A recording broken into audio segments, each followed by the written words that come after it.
Na ir pagaliau turim nudažytą F30. Nusidažę sparnai, slenkščiai.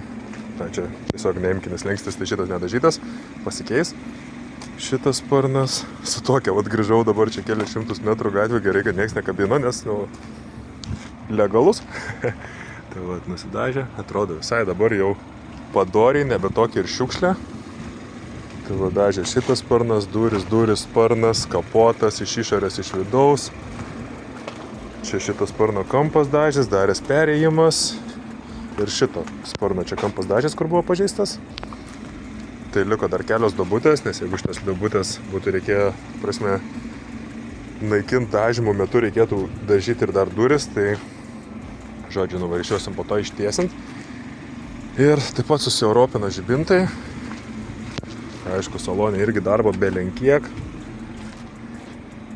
Bet dabar jau turim nebe raudonus, o oranžinės. Na ir šį čia turim nudažytus buferiukus, inkinius ir taipogi slenkščius. Irgi čia vienas ir ten antras. Tai nežinau, jau čia kipsiu darbus nuo galinio buferio, nes antra F-kė irgi grįžta toj už kelių dienų. Tai reikia kažkaip sukrautos buferius, kad galėtų jinai išvažiuoti iš čia ir būtų pastatyta ne garaže. Nes anai reikia irgi daug darbo, tai iš apačios irgi taip prasiputė tvarkingai, be lako, kaip originaliai kad būtų. Čia varžtas belekoks, nes žmogui nepalikau varžtų, tai irgi reikės pakeisti. Dangtelio nėra, nes čia visą veidrodėlį reikia keisti, jisai ištaškytas. Ir jo, leidžiam biškį pasikrautą pumai ir, ką žinau, pradėsim surinkinėti. Dar taipogi reikia pakeisti šitą žarną vieną, nes kiaura buvo interkulerio, o daugiau, kaip ir iš variklio pusės viskas tvarkoja. Na, galinį buferį užmetėm, nėra dar pilnai prisuktas, šonai neprisukti, posparniai ir panašiai, bet jau vaizdas po truputį gerėja, aišku, dar nusipoliruosimai. Dabar reikia pasikeisti interkulerio tokią žarną, paėmėm naują originalią iš BMW, nes šrotinė kainuoja 5 eurais brangiau kažkodėl. Tai arba aš nemoku ieškoti, arba visi kosmonautai kažkokie, bet paėmėm naują originalę, užmesim, nes avarijos metu yra mikro įtrukimas kažkur ir purškia antifrizą iš interkulerio sistemos. Mėlyna F-kė. Ir vėl smaginamės prie variklio. Tai pradėjo leisti aušinamą skystį ir šiek tiek pradėjo rasoti termostato korpusas ten apačioj. Mato šiek tiek parasojęs. Tai iš karto sutvarkysim, kas čia būna per problemas dažniausiai. Tai labai akivaizdžiai matos, kad šitam ragai, nes jisai jau geltonas, tai šitas flanžas MP7 ir panašiai visų variklių problema. Ten matos apačioj prie patinio varžtų netgi pabaltavę, kur bėga vanduo. Ir tada kita problema yra dažnai per šitą vamzdelį leidžia. Ir taip pat, aišku, aušintuvo tarpinės visos šito filtro korpuso. Tai čia mes ir turim tą ploną vamzdelę. Taip pat turim naują originalų flanžą, nes kažkaip neoriginaliom tokiam dalim visiškai nepasitiko. Ir taip pat turim aušintuvo tarpinės. Tai šiaip kažkaip biškį bijojau imtą goliką, galvojau, čia bus daug reikalų, bet iš tikrųjų pirmą kartą imam, gal per 20 minučių nuėmiau. Na, ne visai nuėmiau, nes reikia atjungti dar 2 žarnas. Nenorėjau sulaužyti, tai dabar tai pasitraukiu šoną, bet atsijungsiu tą žarnas, vis tiek pakeisim auringus viduj. Ir jo, tai ten iki to filtro korpuso biškį daugiau reikalų. Matau, lyg ir bus prieit. Nors, jo, keletas tokių užknisančių varžtų matau bus, bet šiaip pasidarys čia viskas be problemų. Tai jeigu kažkas turit BMW ar šiaip modernius automobilius ir matot plastiką, kuris vietoj juodo yra tokios spalvos, tai žinokit, kad jam yra ragai. Jeigu jisai neleidžia ar nesprogo, nereiškia, kad jisai nesprogs, nes aš čia stipriai nespaudžiu visiškai, bet aš jaučiu, galėčiau jį netgi kiaurai pratarkuoti labai nesunkiai. Gal ir ne kiaurai, bet čia viskas, čia nebėra plastiko, čia jisai visas sutrūnyjas. Ir toksai atrodo, kur stipriau paspaušiu ir netgi sulūštų. Tai vis tiek čia yra aukšta temperatūra, slėgis, tai galite iškart pasikeisti, nes čia realiai dienų klausimas, kada išsitaškys. Na va, turim vėl F30, dar neįdėjau grotelių ir įjungtos lempos, priekinis priešrūkas užsidega, įdėjau mygtuką, bet galinis neužsidega. Ir čia mums padės karlė, nes su karliu galima ne tik tais diagnostiką pasidaryti, bet ir susikoduoti, kad veiktų galinis priešrūkas, ko reikia ekspertizai, kuriai dabar ir parašinėjom automobilį. Tai pabandysim sukoduoti. Na tai pirmiausia pasirinkam automobilį. Kaip matome, galime daryti diagnostiką ne tik BMW automobiliam, bet ir kitų markių.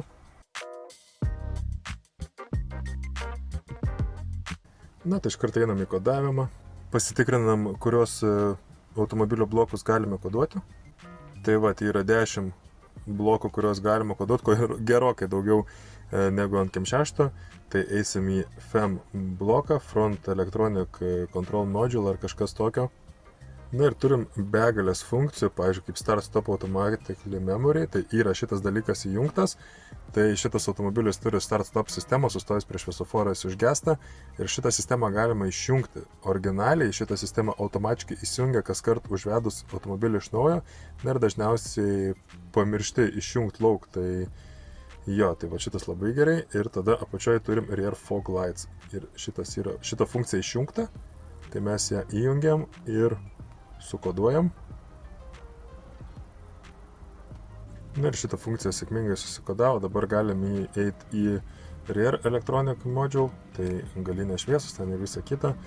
Taipogi jungiam ir šitą funkciją. Ir galim sukoduoti ir turėtų kairys rūko žibintas veikti. Šiaip kaip matau galima padaryti, kad ir dešinys veiktų, bet dažniausiai europiniai automobiliai turi, ta prasme yra reikalavimas, kad veiktų kairysis rūko žibintas ir ne vienas modelis net neturi dešiniai pusėje rūko žibinto. Na ir sukodavo šitas funkcijas, jau turim ikoną ir taip pat galinį rūko žibintą. Tai vat, taip paprastai susikodavo.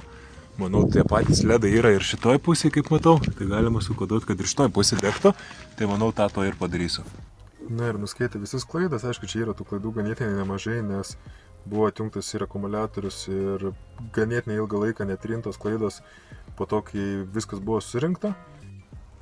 Ir va turim kažkokią SOS klaidą ir galim per Smart Mechanic pasižiūrėti, kas gali būti per problemą.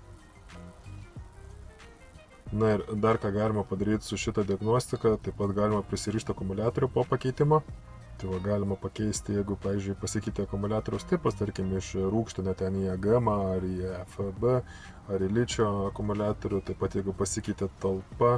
Kad išmanus generatorius žinotų tiksliai, kaip krautą akumuliatorių, na ir jau visiems moderniem automobiliam yra rekomenduojama pririšti akumuliatorių, kad būtų parinktas tinkamas akumuliatoriaus dydis. Na, vat, kas norite išbandyti šitą diagnostiką, matot koduką, galite vest, gausit šiokią tokią nuolaidėlę.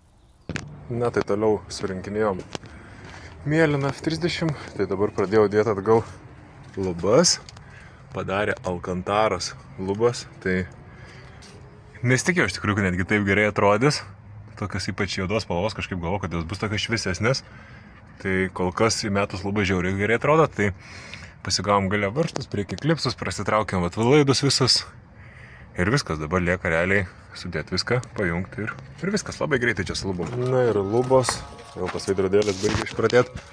Šiaip atrodo žiauriai nice.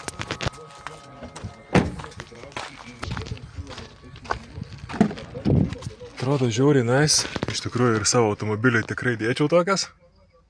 Per kamerą gal taip gerai nepersiduoda, na gale dar ten nesudėjau stoiką, nes langą reikia pertamsint, o šiaip priekis viskas susirinko. Tai žiauri, na, nu dar tas grutelės reikia mesti. Patinka Alcantaros lubos juodos. Tikrai vaizdą prideda. Visos dugno apsaugos. Posparniai neoriginalų šitie MPACO. Visai neblogai susidėjo. Viskas. Ir toliau va, dugno apsaugos visur prisisuko tvarkingai. Tai dar pasidariau suvedimo jau patikrą. Pažymą gavau, tai toliau lieka susitvarkyti smulkmenas visokias ir galės lėkti ekspertizę. Na tai va, F30 jau teoriškai kaip ir pabaigtas, liuka čia papoliruotas kelias nedažytas dalis. Saloniukas pasidarė, aišku, čia uždengtas dabar, kad ne išpurvinčiau, bet visur ledas, viskas išsivalė. Čia pakeitė mygtukus nusitrynusius, šituos, ką tik galvau, reikia iš paštomato pasiimti, bei šitas grotelės įmest. Taip pat ir anos pusės veidrodėlį uždėjom. Tai atrodo labai neblogai, nusipoliruos tos nedažytos dalys dabar dar. Ir pažiūrėsim, kaip atrodys nuplautas, nupoliruotas ir kaip ir paruoštas ekspertizai. Suvedimą jau pažymą ir turiu, tai liuka tik tais ekspertizė, technikinė ir bus pilnai paruoštas registruoti. Kylisas veikia, yra dar ir tokių navaruotų, kur su koja prabraukus atsidaro bagažinę. Tai jau seno veidrodėlio dalis. Prikolas mašniukas, smagiai važiuoja, jokių kažkokių problemų daugiau kaip ir neturi. Na, varikliukas dirba, pravaryta ir technikinė, ekspertizė, visa kita. Jau biškį salonas prisitripė, bet va, atidengtos sėdynės kaip atrodo. Jokios klaidos nebėga, nu, apart dėl to, kad diržas neprisegtas. Prisivalė ir realiai jau kaip ir parduota F-kę. Tai labai greitai čia viskas susitvarkė, čia reikia išsikrauti viską.